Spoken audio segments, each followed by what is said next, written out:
All right, well, welcome back. Hopefully you had a chance to kind of clear your mind and kind of absorb the Machiavellian principle and the cycle of choices.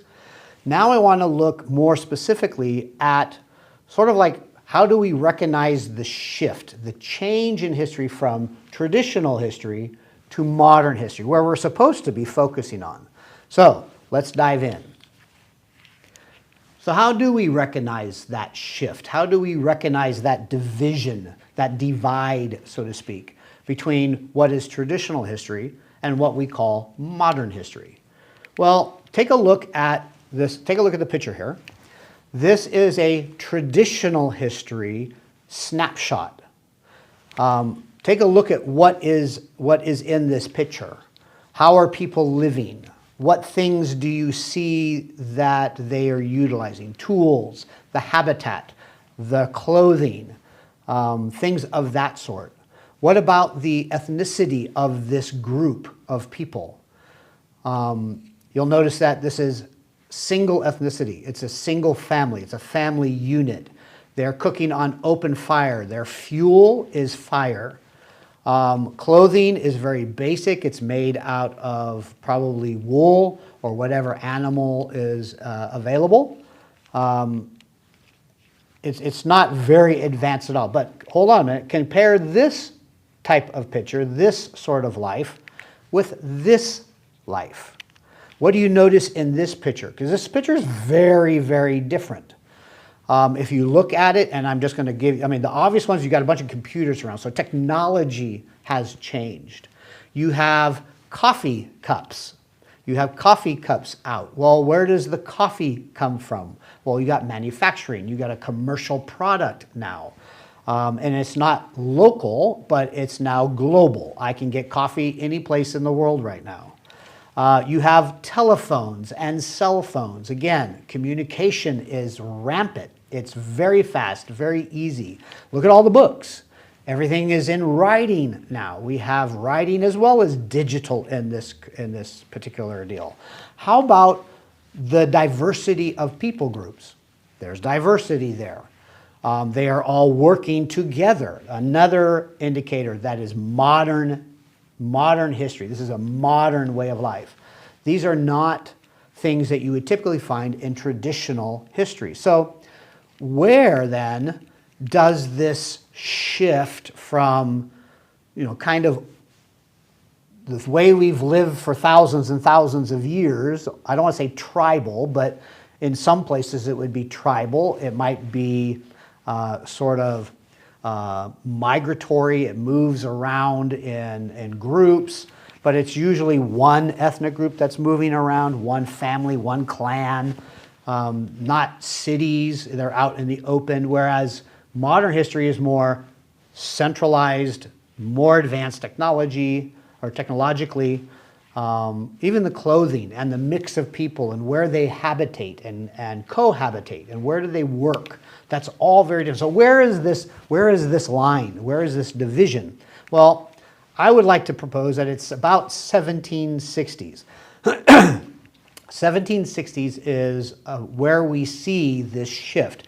Well, Mr. Wilson, why are you saying 1760? You just picking that out of your head someplace? No, I'm not. We're going to look at a couple ways that we can determine this. One of them is by population growth. You should have a worksheet that explains this, or you can work through this, so please take a look at it and follow along if you can. This is a table of the world's population from time 0 AD to 1900s. And if you look at this, you're looking at the year on the left-hand side and you're looking at the population in billions. So if you're looking at time 0, you're looking at 300 million or 0.3 billion. 1,000 years later, 1,000 or AD 1,000, you are increased by 10 million. Well, that increase is not that much in 1,000 years. Well, the next jump is 250 years, or in AD 1250. And we have gone from 0.31 to now 0.4. So now we're at 90 million. That's a little bit bigger jump in only 250 years. So what I want you to do is I want you to take a look at this. This is part of our evidence. If you remember our crime scene, we're being detectives, we have our crime scene. You see the body or whatever that's all sprawled out. The detectives come by and they look at all the different pieces that are lying around, and they put those little cards, you know, evidence number 1, evidence number 2, evidence number 3, and they start marking them. They don't put everything under a mark, under one of those markers, because not everything is really evidence. We're using a table of population growth to sort of put down that marker. Our first marker is population growth. So look at it and see where there is that jump. You can do it this way. You set it up like this on your paper, and it's how many years have changed. The first line is nothing, it's blank. The 1,000 years, well, you have a change in years of 1,000 years. How much has the population changed? Well, it's changed 10 million. And then work your way down that chart and see where you notice the biggest, most amazing jump based on the number of years, the change in years, and the change in population. So where do you see it?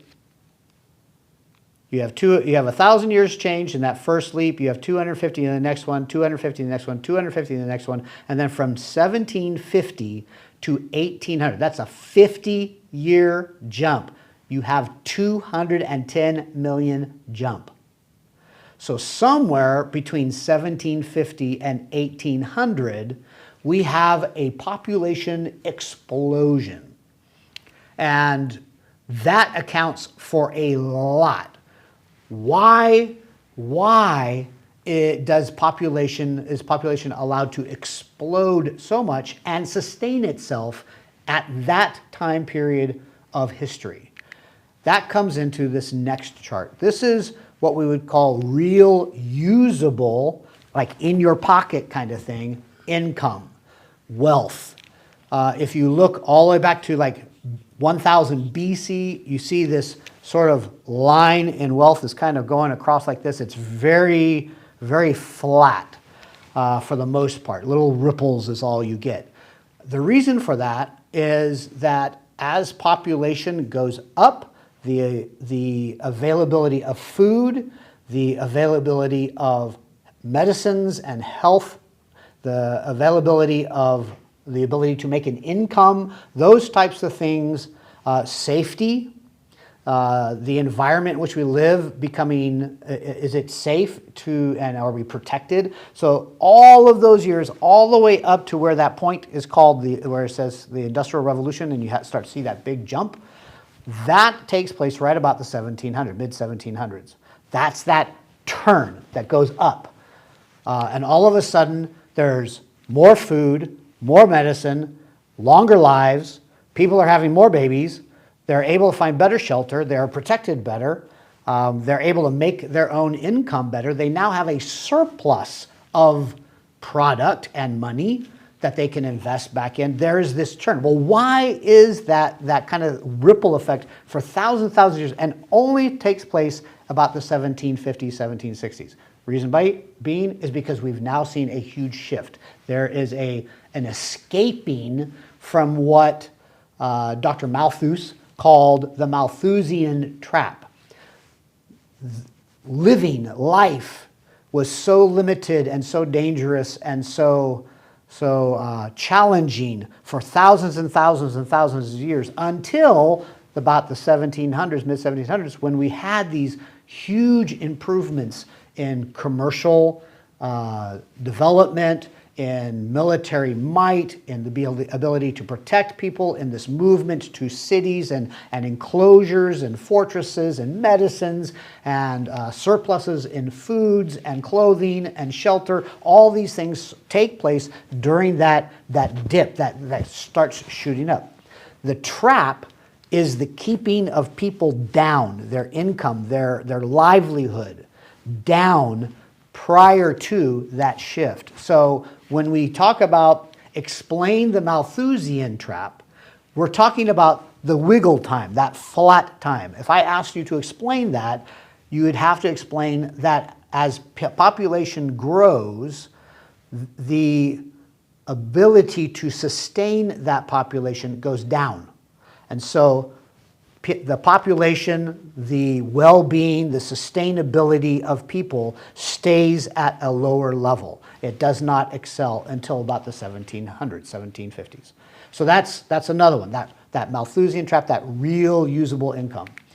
Here's another one, global expansion. So if you look at what's going on here, this is what the world looks like about mid-1800s. Spanish are all over the New World. The New World has been developed much better by the 1700s. The Spaniards landed at the end of the 1400s, worked the 1500s, but it was still pretty scarce. By the 1600s, it's starting to really develop, and you have England and others coming over and starting to populate the New World, and it's growing. They also come down into Africa and start populating and supporting that region. Australia, India, et cetera, et cetera. Those are all really starting to populate. That's a new phenomenon. That requires ships that can travel those distances. Not little sailboats, but real ships that can get there. Being able to sustain those settlements and those colonies around the world. The ability to trade back and forth the resources that are from the New World with the Western world or with Africa, et cetera, et cetera. So these are all another indication of the shift in history. Some political revolutions are really a big focus at this time. You have the American Revolution, and you also have the French Revolution. Those are all towards the end, second half of the 1700s. You have cultural and religious changes. Traditionally, the church sort of said it. If the church said it, that was kind of like the way it was. Everybody believed it. In part because people didn't read.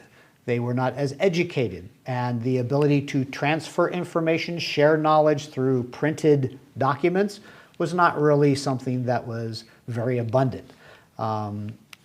Scientific investigation and discoveries, they start to challenge that traditionally held faith and try to seek a blend. They want to take science and Christianity and push them together. And I say Christianity because we're talking mostly in the Western world. And we'll look at that a little bit later in next week's videos of why the West seems to be the one that dominates the world during this time. And we'll explain this. Another one, there's a division or divisions within scientific thinking, or how do we think of science? How do we think of investigation of the world? And so you have people like Kant and Voltaire. These men believe, they held the belief that we can reason our way into understanding our being, our origins, our purposes, etc., without God, without any kind of religion. I don't need God or supernatural to explain how I am what I am, and why I am, and what am I for, and how did I get here.